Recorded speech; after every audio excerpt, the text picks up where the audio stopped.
Hello विद्यार्थियों, आज हम लोग इस वीडियो के माध्यम से क्लास 12वीं के लिए मॉडल क्वेश्चन पेपर हल करने वाले हैं। सब्जेक्टिव हम लोग करने वाले हैं सबसे पहले, जो कि very short answer type question होता है। यहाँ पर आप देख सकते हैं लिखा हुआ है अति लघु उत्तरीय प्रश्न। तो ये मत समझना कि कोई दूसरा क्वेश्चन करवा रहे हैं, पूरा का पूरा हिंदी मीडियम में ये टाइप किया हुआ है और कंप्लीट ये जो है मटेरियल बन चुका है। सो एक एक करके यहीं से हम लोग सारे क्वेश्चन को हल करने वाले हैं। तो क्लास 12वीं के जितने भी स्टूडेंट हैं उनके साथ भी ये वीडियो ज़रूर एक बार साझा कर दीजिएगा, चूँकि डिटेल में सारी चीज़ें बात करने वाले हैं। देखिए यहाँ पर जो पहला चीज़ है वो क्या है भाई, निर्देश है, यानी कि जिसे हम जनरल इंस्ट्रक्शन कहते हैं। तो सामान्य निर्देश क्या दिया हुआ है और अति लघु उत्तरीय प्रश्न के लिए है। तो क्वेश्चन संख्या आपका 31 से लेकर के 38 तक, यानी कि टोटल के टोटल 8 क्वेश्चन यहाँ से जो होंगे वो क्या होगा, अति लघु उत्तरीय प्रश्न, यानी कि very short answer type question होगा, जिनमें से किन्हीं आपको 6 ही प्रश्न का उत्तर देना है। टोटल जो है वो 8 क्वेश्चन होगा, लेकिन 8 में से 6 क्वेश्चन का जवाब देना है। ठीक है, यहाँ पर लेकिन हम इस वीडियो के माध्यम से कंप्लीट वो 8 प्रश्न का जवाब आपको सही तरीके से बताने वाले हैं। तो कंप्लीट अपने दोस्तों के साथ वीडियो ज़रूर साझा कर देना। चलिए यहाँ पर हम शुरुआत करते हैं पहले क्वेश्चन के साथ। और देखिए ये क्वेश्चन क्या पूछा हुआ है। क्वेश्चन जो है वो आपका पहले ही चैप्टर से पूछा हुआ है, अवसर लागत उत्पादन संभावना वक्र को कैसे जो है वो प्रभावित करती है। तो सबसे पहले समझना होगा कि अवसर लागत है क्या, और उसके बाद ये किस प्रकार से पीपीसी यानी कि उत्पादन संभावना वक्र को प्रभावित करता है। पीपीसी का दूसरा भी नाम है पीपीएफ, है ना, पीपीसी का दूसरा भी नाम है पीपीएफ। तो हम लोग इन्हीं को देखने वाले हैं कि किस प्रकार से प्रभावित होता है। तो यहाँ पर ध्यान दीजिएगा कि जो आपका अवसर लागत होता है इसे हम समझते हैं slope of PPC, slope of PPC, यानी कि उत्पादन संभावना वक्र का जो ढाल है वो कौन बताता है। तो यहाँ पर ध्यान रखिएगा, उसे कहते हैं हम लोग मार्जिनल अपॉर्चुनिटी कॉस्ट। ठीक है, तो ध्यान से इधर पहला देखो डेफिनेशन क्या है कि एक वस्तु का उत्पादन करने के लिए दूसरी वस्तु की जितनी मात्रा का त्याग करना पड़ता है, त्याग की बात कर रहे हैं, यानी कि अगर हम एक वस्तु की मात्रा को बढ़ाएंगे तो दूसरी वस्तु की मात्रा को हम त्याग करेंगे, सेक्रीफाइस करेंगे, तो वह त्याग की मात्रा ही हमारा क्या है, अवसर लागत है। अब इसे यहाँ पर दूसरे भी टर्म में हम डिफाइन कर सकते हैं, लेकिन आप बताइएगा सीमांत अवसर लागत के सापेक्ष में। ठीक है, सो यहाँ देखिए किसी एक वस्तु की एक अतिरिक्त इकाई उत्पादन करने के लिए दूसरी वस्तु की जितनी मात्रा का त्याग करना पड़ता है, त्याग की इसी दर को हम क्या कहते हैं, सीमांत अवसर लागत कहते हैं, यानी कि मार्जिनल अपॉर्चुनिटी कॉस्ट कहते हैं। तो मार्जिनल अपॉर्चुनिटी कॉस्ट का दूसरा भी नाम है MRT, जिसे हम कहते हैं मार्जिनल रेट ऑफ ट्रांसफॉर्मेशन, कि एक अतिरिक्त इकाई लेने के लिए हमें दूसरी वस्तु की कितनी इकाई का त्याग करना पड़ा। सो देखिए यहाँ पर फॉर्मूला क्या है MOC का, कि हम लोग लिखते हैं डेल्टा x और यहाँ पर क्या है डेल्टा y। जो सेक्रीफाइसिंग अमाउंट होगा वो कहाँ रहेगा, ऊपर, और जो यहाँ पर हम गेन कर रहे हैं वो कहाँ रहेगा, नीचे। ऐसे ध्यान रखना है कि जो मर गया वो ऊपर चला गया। ठीक है, सो यहाँ पर जो त्याग होगा वो कहाँ जाएगा, ऊपर जाएगा, और जिसे हम प्राप्त ज़्यादा कर रहे हैं वो कहाँ रहेगा, नीचे रहेगा। ठीक है, चलिए अब देखते हैं ये किस प्रकार से पीपीसी को प्रभावित करता है। सो सबसे पहले यहाँ पर आपको एक लाइन लिख लेना होगा कि उत्पादन संभावना वक्र का आकार अवसर लागत पर निर्भर करता है। किस पर निर्भर करता है, अवसर लागत पर, यानी कि अपॉर्चुनिटी कॉस्ट पर ही डिपेंड करेगा कि हमारा पीपीसी का शेप कैसा होने वाला है। ठीक है, यानी कि इसका जो शेप होता है वो डिपेंड किस पर करता है, अपॉर्चुनिटी कॉस्ट के ऊपर। ठीक है, अवसर लागत के ऊपर डिपेंड करता है, अपॉर्चुनिटी कॉस्ट। ठीक है, यहाँ पर देखिए पहली चीज़ क्या है कि ये किस ढंग से प्रभावित कर रहा है। सो कह रहा है कि यदि जो सीमांत अवसर लागत है, यदि सीमांत अवसर लागत बढ़ती हुई होती है, ठीक है, यदि सीमांत अवसर लागत बढ़ती हुई होती है तो उत्पादन संभावना वक्र मूल बिंदु की ओर अवतल होती है, यानी कि कनकेव हो जाती है। कब होगा ऐसा, जब हमारा MOC यानी कि मार्जिनल अपॉर्चुनिटी कॉस्ट बढ़ते हुए होगा। तो जो हमारा पीपीसी है वो इस ढंग से होता है अवतल, यानी कि ये है मूल बिंदु, पॉइंट ऑफ ओरिजिन, और इधर से देखिएगा दूर भागता हुआ जा रहा है, तो इसे हम कहेंगे कि अवतल है ये पीपीसी। लेकिन पीपीसी देखो y एक्सिस पर भी टच करता है और x एक्सिस पर। ठीक है, तो यहाँ पर इसको भी ध्यान रखना है। अब ऐसा कब होगा, तो जब हम दो वस्तुओं का उत्पादन कर रहे हैं, एक का हम मान लो कि उत्पादन अभी नहीं कर रहे हैं, तो पूरा का पूरा संसाधन हम y वस्तु के उत्पादन में लगा दिए हैं, जिसकी वजह से इसका जो है 50 इकाई उत्पादन हो रहा है। अब हम यहाँ पर मार्जिनल अपॉर्चुनिटी कॉस्ट को अगर देखें तो कैसे लिखेंगे हम लोग कि यहाँ पर हम इसको केवल उत्पादन कर रहे हैं, इसका त्याग हो ही नहीं रहा इसमें, तो इसलिए यहाँ पर कुछ भी नहीं रहेगा। लेकिन जैसे ही हम x वस्तु की एक अतिरिक्त इकाई उत्पादन करेंगे तो हमें दूसरी वस्तु जो y वस्तु है ना, उसका कुछ ना कुछ मात्रा हम त्याग करेंगे। मान लीजिए कि यहाँ पर हम 10 इकाई का त्याग कर दिए, तो यहाँ पर कितना हो जाएगा, 40 हो जाएगा। फिर से अगर हम x वस्तु की मात्रा को बढ़ाते हैं तो कुछ ना कुछ हमें y वस्तु की मात्रा का फिर से त्याग करना पड़ता है। लेकिन अगर त्याग की दर पहले की तुलना में ज़्यादा हो, मान करके चलिए कि यहाँ पर हम 20 यूनिट्स कर दिए, तो इस ढंग से यहाँ पर 40 में से 20 कम कर दीजिए, 20 पर आ जाएंगे। तो पहले देखिए मार्जिनल अपॉर्चुनिटी कॉस्ट कुछ नहीं यहाँ पर लिखना है, लेकिन बाद में एक अतिरिक्त इकाई x का जैसे लिए तो y का कुछ ना कुछ हम मात्रा को कम कर दिए। तो यहाँ पर कितना कम किए, 10, तो पहले लिखना है 10, ठीक है। और कितना फिर 1, क्यों, हमने एक अतिरिक्त इकाई जो है वो ज़्यादा प्राप्त किया x वस्तु का, और हम 10 इकाई जो है कम कर दिए y का। तो इस प्रकार से लिखना आपको। यहाँ पर फिर से x वस्तु की एक अतिरिक्त इकाई लेने के लिए हमें y वस्तु की 2 इकाई का त्याग किया, तो यहाँ पर लिखेंगे 20:1। तो अगर हम इस प्रकार से देखें तो MOC पहले 10 था, फिर हो गया 20। इसी ढंग से अगर लगातार बढ़ते रहे तो हम कहते हैं कि MOC जब बढ़ेगा तो PPC कैसा बनेगा, कनकेव बनेगा। पहला रीजन पता चल चुका है। अब दूसरा इसी ढंग से हम लोग देखें क्या कि यहाँ पर देखिए अब दूसरा आकार कैसे प्रभावित हो रहा है। सो कह रहा है कि यदि सीमांत अवसर लागत घटती हुई होती है, यानी कि MOC अब क्या हो रहा है, घटती हुई होता है, तब हमारा जो PPC बनेगा वो कैसा बनेगा, तो मूल बिंदु की ओर उत्तल बनेगा, जिसे हम कन्वेक्स कहते हैं, जैसा कि आपको यहाँ पर दिख रहा है। तो सबसे पहले यहाँ पर देखिए y एक्सिस पर टच कर रहा है, ये x एक्सिस पर भी, और इसका प्रॉपर्टीज़ है, ध्यान रखना है। और ये देखो इस बार कन्वेक्स बन रहा है। ऐसा क्यों हुआ, तो पहले जो है त्याग की मात्रा ज़्यादा रही और बाद में फिर देखो यहाँ से यहाँ तक का कम है। तो इस ढंग से जब MOC घटेगा तो हमारा कैसा बनेगा, ये कन्वेक्स बनेगा। PPC कैसा बनेगा, कन्वेक्स बनेगा।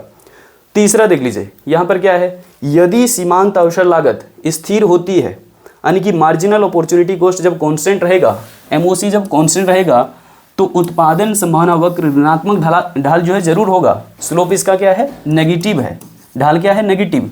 लेकिन एक कैसा बन रहा है, सरल रेखा, बिल्कुल स्ट्रेट लाइन, ऐसा है ना।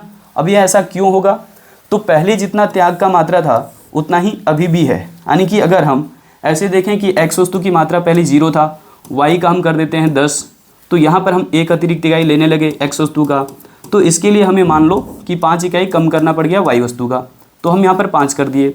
नेक्स्ट टाइम अगर हम फिर से x वस्तु की मात्रा 2 कर देते हैं, यानी कि बढ़ाई कितना, केवल 1, लेकिन y वस्तु का मात्रा हम त्याग कितना किए, फिर से 5। तो यहाँ पर हम अगर MOC लिखते हैं तो पहले तो कुछ नहीं होगा, लेकिन बाद में हमारा क्या है, 5:1। फिर से यहाँ पर कितना, 5:1। तो MOC जब हमारा कांस्टेंट रहेगा ना, MOC क्या रहेगा, कांस्टेंट, तो ये देखो सरल रेखा बिल्कुल बनेगा, स्ट्रेट लाइन हमारा बनेगा PPC।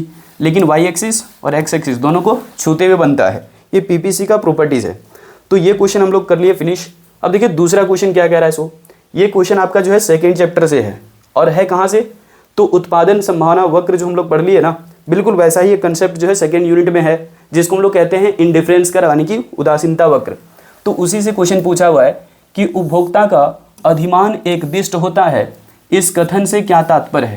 यानी कि कंज्यूमर जो है वो यहाँ पर सेम लेवल का सेटिस्फेक्शन पाता है, कहाँ पर, उदासीनता वक्र में। तो देखिए यहाँ पर क्या लिखा है कि एक उदासीनता वक्र पर बने विभिन्न तरह के जितने भी संयोग होते हैं ना, वो सारे संयोग उपभोक्ता को क्या देते हैं, समान स्तर का संतुष्टि देता है। लेकिन इस स्थिति में उपभोक्ता जो है उसके पास अलग अलग संयोग भले ही होंगे, लेकिन उन सभी संयोगों में से किसी एक ही तरह के वो संयोग को ले सकता है, सबको वो खरीद नहीं सकता है। क्यों, उसकी आमदनी दी हुई होती है, यानी कि फिक्स होता है। तो अपने मौद्रिक आय से, यानी कि अपनी दी हुई आय से किसी एक ही संयोग को ले पाएगा, सभी को नहीं ले पाएगा। लेकिन ध्यान दीजिए, जो IC वक्र के ऊपर जितने भी हमारा जो है संयोग बना होता है, ये B, C, D, यहाँ पर हम दे दें संयोग का नाम भी ABCD करके। तो IC वक्र अगर ये वाला है कन्वेक्स हमारा, तो इसके ऊपर जितने भी संयोग बने होते हैं ये सब के सब क्या देते हैं, समान स्तर का संतुष्टि। यानी कि कह सकते हैं कि ये जो है वो B के बराबर संतुष्टि देता है, B C के बराबर और C D के बराबर।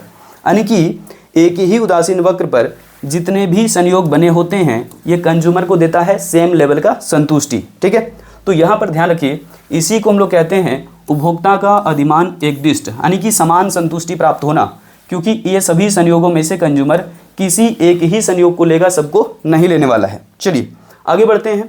ठीक है, तीसरा क्वेश्चन न्यूमेरिकल है और ये भी सेकेंड यूनिट से ही है, लेकिन किस टॉपिक से पूछा हुआ है? इलास्टिसिटी ऑफ डिमांड, यानी कि मांग की लोच, जिसे मांग की कीमत लोच भी कहते हैं। और ये प्रतिशत विधि का क्वेश्चन है।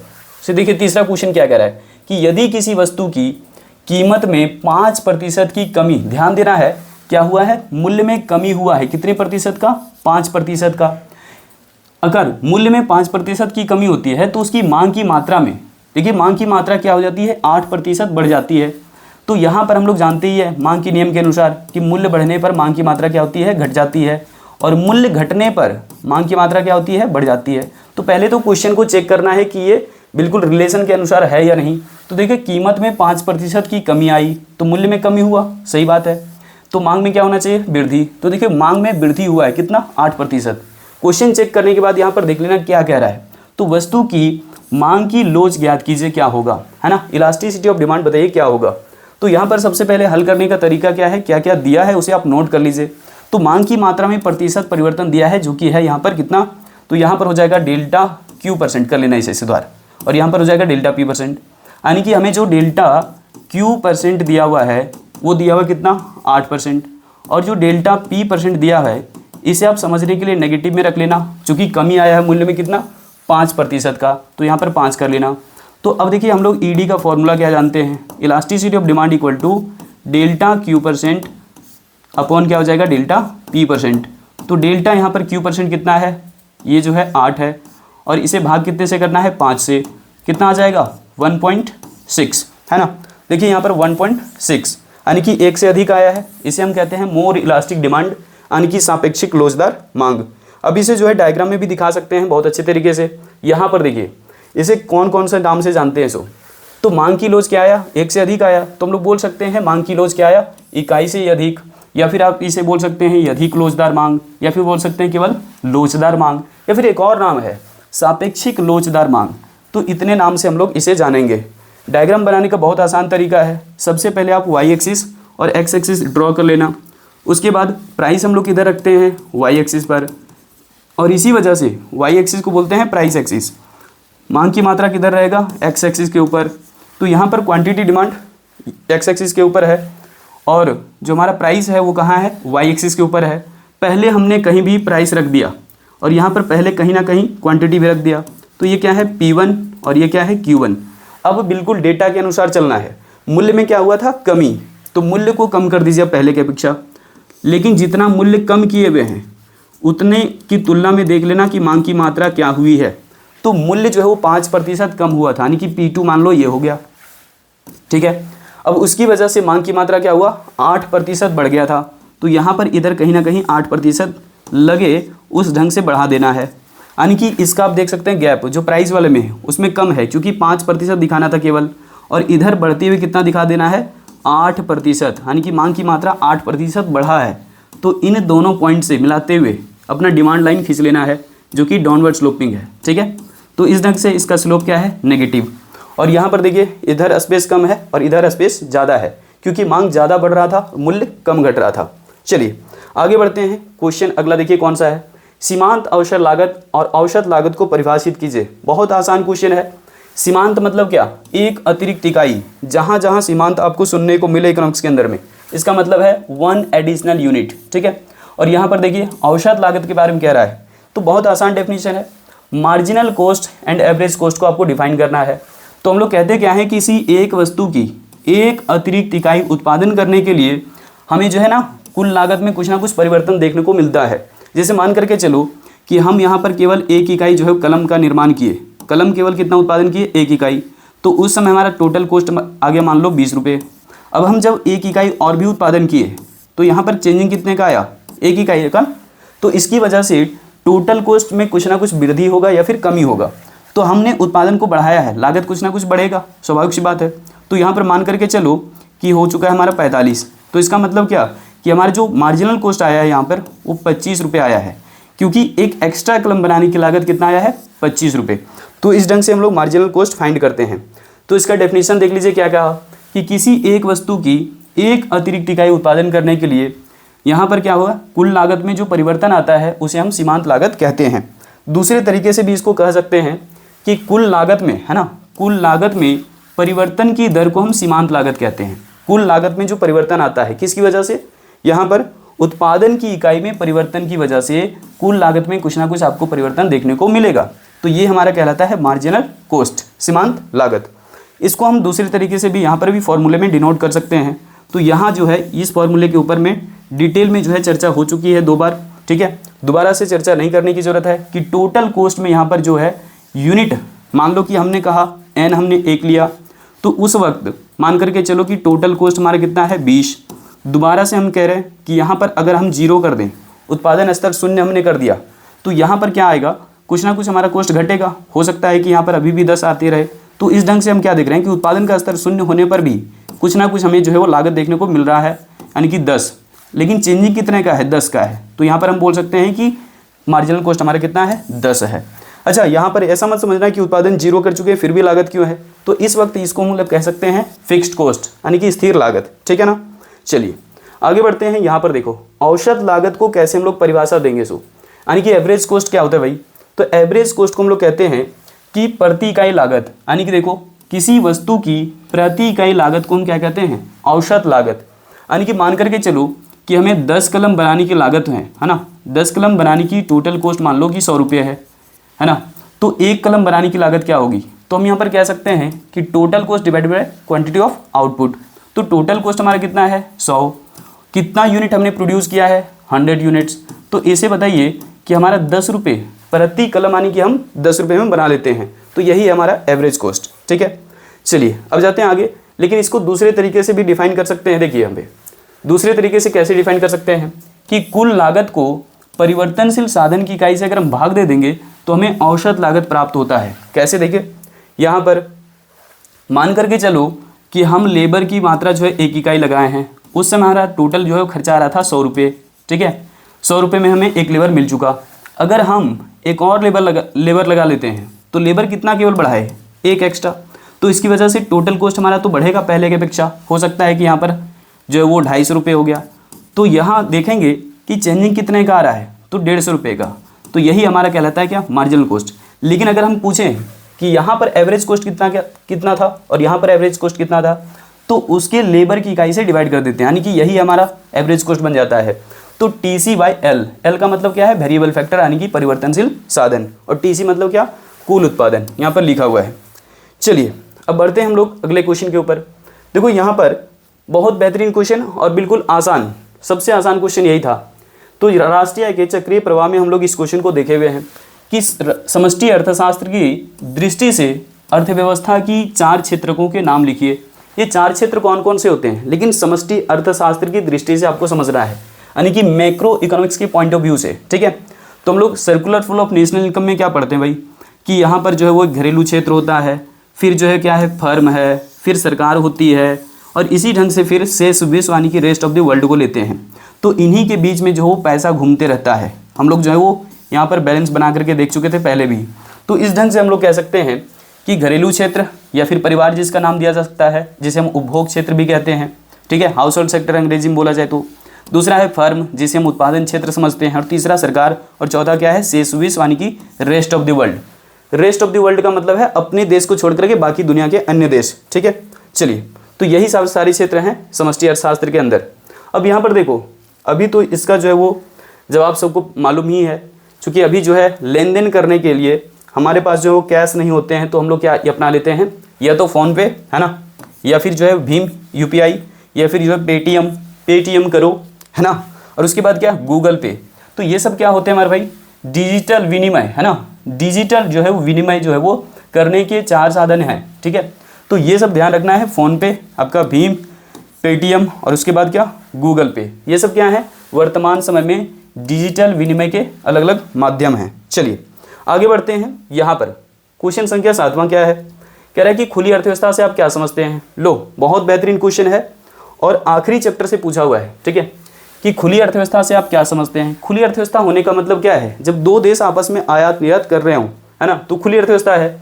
अगर आयात निर्यात नहीं हो रहा है या फिर एक्सपोर्ट इंपोर्ट बंद है तो हम उसे बंद अर्थव्यवस्था समझते हैं। तो ओपन इकोनॉमी का यही मतलब है कि जब 2 अर्थव्यवस्था के बीच में क्या हो, आयात निर्यात हो रहा हो, तो हम उसे क्या कहेंगे, खुली अर्थव्यवस्था कहेंगे, ओपन इकोनॉमी कहेंगे। मान करके चलो कि ये आपका इंडिया और यहाँ पर बगल में ले लेते हैं अमेरिका, दोनों के बीच में एक्सपोर्ट इंपोर्ट होता है, तो क्या कहेंगे, ओपन इकोनॉमी, अगर एक्सपोर्ट इंपोर्ट नहीं हो रहा है तो हम कहेंगे क्लोज्ड इकॉनमी, ठीक है। अब फायदा क्या होता है ओपन इकॉनमी से, ठीक है। ओपन इकॉनमी से फायदा क्या होता है, देखो दूसरे देशों में भी हम जाकर के काम कर सकते हैं या फिर अपने साधन को वहाँ पर बेच सकते हैं और वहाँ का फैक्टर इनकम ले सकते हैं। तो उस स्थिति में देखो यदि हमारा NFIA धनात्मक हो जाता है यानी कि पॉजिटिव हो जाता है तो GDP हमारे जो है क्या है कम है और GNP क्या होगा ज़्यादा होगा उस समय, ठीक है। क्योंकि विदेशों से पैसे भी आ रहे हैं तो GDP आपका यानी कि घर का पैसा या फिर आपके देश का पैसा कम होगा और विदेशों से आने वाला पैसा जो है वो जुड़ जाता है अगर GDP के साथ में तो GNP बनता है। तो GNP का फॉर्मूला यहाँ पर नोट कर लेते हैं।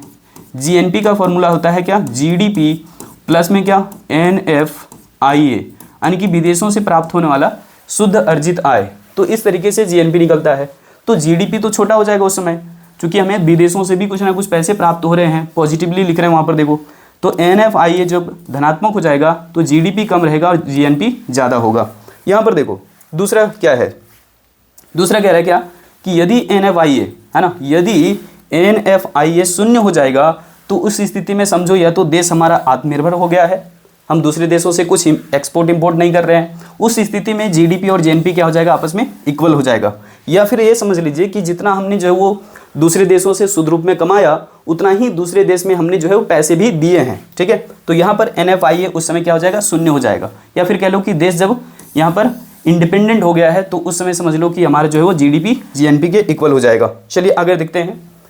यहाँ पर तीसरा एक और पॉइंट क्या हो सकता है कि यदि NFIA ऋणात्मक हो जाए यानी कि हम जो है विदेशों से कम जो है अर्जित कर पाए है ना, लेकिन विदेशी व्यक्ति कोई जो है हमसे ज़्यादा अर्जित करके गया है तो इस दशा में क्या हो जाएगी GDP आपकी जो है वो ज़्यादा रहेगी और GNP कम हो जाएगी, ठीक है।